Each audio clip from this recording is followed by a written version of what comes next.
హనుమాన్ సినిమాకు ఇప్పుడు అదిరిపోయే రికార్డ్ వచ్చింది. సంక్రాంతి బరిలో నిలిచిన ఏ చిత్రం కూడా 300 కోట్ల క్లబ్లోకి జాయిన్ అవ్వలేదు.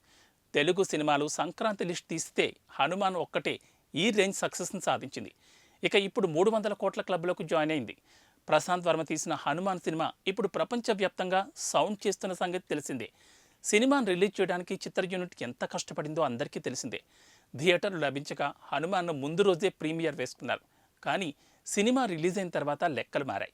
లాస్ట్ ఆప్షన్ అన్న హనుమాన్ను ఫస్ట్ ఆప్షన్గా ఎంచుకున్నారు ఆడియన్స్. మహేష్ బాబు గుంటూరు కారాన్ని కూడా హనుమాన్ బీట్ చేసి అవతల పారేసింది.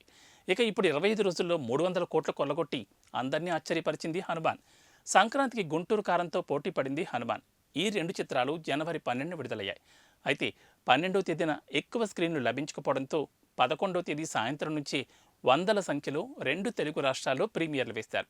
ఈ ప్రీమియర్లతోనే 2 కోట్లకు పైగా కలెక్షన్లను రాబట్టింది హనుమాన్. అలా ప్రతి చోట హనుమాన్కు ప్రేక్షకులు బ్రహ్మరథం పట్టారు. నార్త్లోనూ ఈ మూవీకి అంతా ఫిదా అయ్యారు.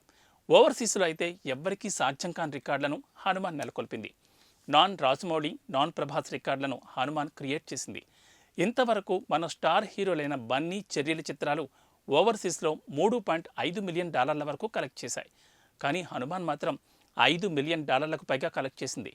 అది కూడా నార్మల్ టికెట్ రేట్లతోనే ఈ రేంజ్ వసూళ్లను సాధించింది. 2 తెలుగు రాష్ట్రాలు, ఓవర్సీస్ ఇలా ప్రతి చోట హనుమాన్ టికెట్లను నార్మల్ రేట్కే విక్రయించారు. పెద్ద సినిమాలకు చేసినట్లుగా ప్రభుత్వాల నుంచి అనుమతులు తెచ్చుకుని ఇష్టారీతిన టికెట్ల రేట్లు పెంచలేదన్న సంగతి తెలిసిందే. ఇప్పుడు ఈ చిత్రం 300 కోట్ల క్లబ్లోకి జాయిన్ అయింది. దీంతో హనుమాన్ మరోసారి నెట్టింట్లో ట్రెండ్ అవుతోంది. ఇలాంటి భారీ సక్సెస్ సాధించడంతో జై హనుమాన్ను మరో రేంజ్లో ప్లాన్ చేస్తున్న సంగతి తెలిసిందే.